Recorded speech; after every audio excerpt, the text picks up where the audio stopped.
நமஸ்காரம். இளைஞர்களுக்கான ஒரு யாத்திரை, அதுதான் இந்த 3 நாட்கள், மே 8, 9, 10 ஆகிய நாட்களில் மேற்கொண்டிருக்கிறோம். கர்நாடகத்தில் ஹாஸ்பெட் கேள்விப்பட்டிருப்பீர்கள். அதன் அருகே ஹம்பி. அங்கு துங்கபத்ரா நதி ஓடுகிறது. அதன் கரையில் இருப்பதுதான் கிஷ்கிந்தை. இதுதான் சுக்ரீவனுடைய சாம்ராஜ்யம், ஹனுமார் பிறந்த இடம்,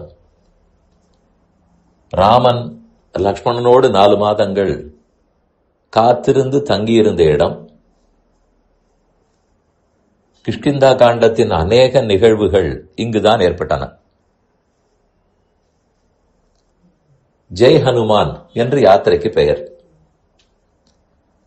ஹனுமானுக்குண்டான சிறப்பான குணநலன்களை காதார கேட்டு, அது நடந்த இடங்களை கண்ணார கண்டு, ஹனுமானை உளமாற தியானித்து நன்மை பெற வேண்டும் என்பதற்காக வந்திருக்கிறோம். 7 வயது முதல் 25 வயது வரை உள்ளவர்கள் வந்திருக்கிறார்கள். ஒரு சிலரின் பெற்றோர்களும் வந்திருக்கிறார்கள்.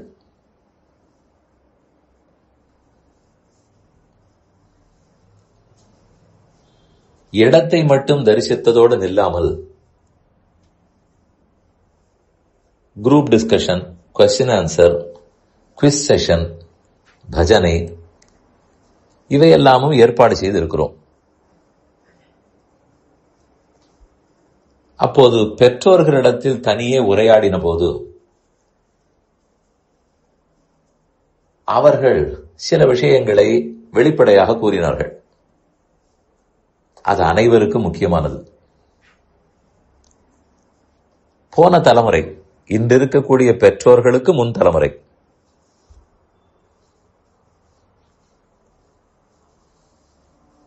இன்றிருப்பவர்களுடைய அப்பா அம்மா, அவர்கள் சொல்படி இன்றிருக்கும் பெற்றோர்கள் கேட்டார்கள். அவர்கள் கண்ட்ரோலில் தான் வாழ்ந்தார்கள். ஆனால் அதே சமயம்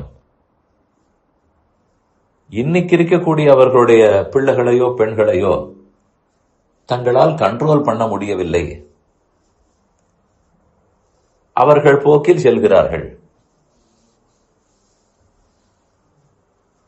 அதனால் ஒரு புறத்தில் எங்கள் பெற்றோர் சொன்னதின்படிக்குத்தான் நாங்கள் நடந்தோம். ஆனா அடுத்த வகையில் நாங்கள் சொல்படி நடத்த முடியவில்லை. அதனால் 2 பக்கத்திலையும் இடி என்று கூறினார். ஓரளவு உண்மையே. அப்புறம் எல்லாரும் அவரவருடைய அபிப்பிராயத்தை சொல்லி இதை எப்படி எதிர்கொள்வதுங்கிற ஒரு சின்ன முடிவுக்கு வந்தோம்.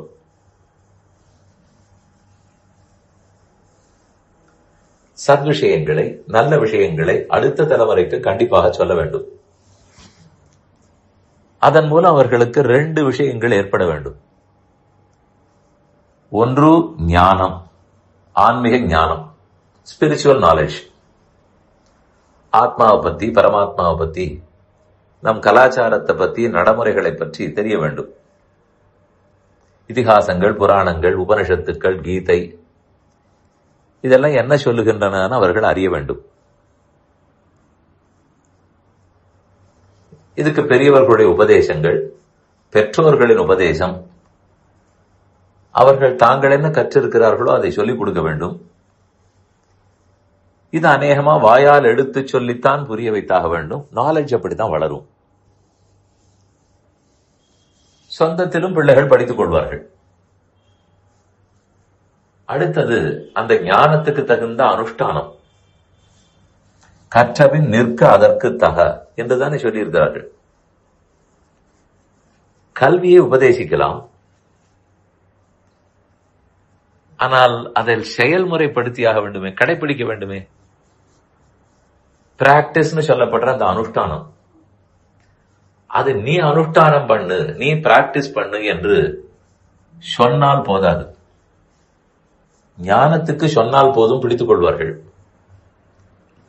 ஆனால் கடைப்பிடித்தல் சொன்னால் வராது, இன்ஸ்பயர் பண்ண வேண்டும். நாம பண்ணி பண்ணி பண்ணி அதை அவர்கள் பார்த்து பார்த்து அதனால் ஒரு உற்சாகமும் உத்வேகமும் ஏற்பட்டு நாமும் செய்ய வேண்டும்ங்கிற எண்ணம் அவர்களுக்கு வர வேண்டும். இதுவரை பொறுமை காத்தாக வேண்டும், விடாமுயற்சியும் வேண்டும். அநேகமாக வந்துவிடும். இப்படி ஞானத்தை ஊட்டுவதற்கும் அனுஷ்டானத்தை இன்ஸ்பயர் பண்ணுவதற்கும் முயற்சிக்கலாம். இதற்கு மேல் கண்ட்ரோல் பண்ண போகிறோம் நினைத்தால் நடப்பதும் கஷ்டம், தேவையும் இல்லை. ஆனால் அவர்களுக்கு இந்த ஞானமும் அனுஷ்டானமும் வந்த பிற்பாடு அவர்களே நம் பெற்றோருடைய கண்ட்ரோலில் தானே நாம் இருக்க வேண்டும் என்பதையும் புரிந்து கொள்வார்கள். இன்ன தொண்டு செய், அன்ன தொண்டு செய், இதை செய், அதை செய் என்பது கூட ரொம்ப எடுபடாது. இந்த விஷயங்கள் விருப்பம், ஆசையை ஏற்படுத்தி விட்டால் அந்த ஆசையை நிறைவேற்றிக் கொள்ளும் வழியை அவர்களே தேடிக்கொள்வார்கள். நான் சொல்வது உலக விஷயங்களில் ஆசை இல்லை, பகவத் விஷயத்தில் ஆசை, பெருமானிடத்தில் ஆசை. அதை நாம் முயற்சி எடுத்து கொண்டு வர செய்தால் அதற்கு பெருமானுடைய உறுதுணையும் கண்டிப்பாக கிடைக்கும். அவர் துணை நிற்பாரே. இது எப்போது நடக்கும்னு காத்து கொண்டுத்தானே ஒவ்வொருடைய உள்ளத்திலும் உட்கார்ந்து இருக்கிறார். அதனால் கண்டிப்பா அவரும் தூண்டி விடுவார். இந்த முயற்சிகளை செய்து பார்ப்போம் என்பது பெற்றோர்களுடைய கருத்து. செய்யலாம்.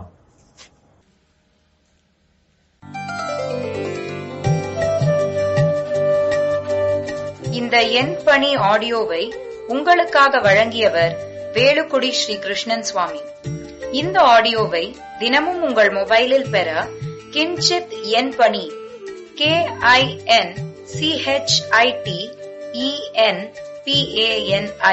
என்ற ஆப்பை கூகுள் பிளே ஸ்டோரிலோ அல்லது ஆப்பிள் ஐஸ்டோரிலோ டவுன்லோட் செய்து கொள்ளவும்.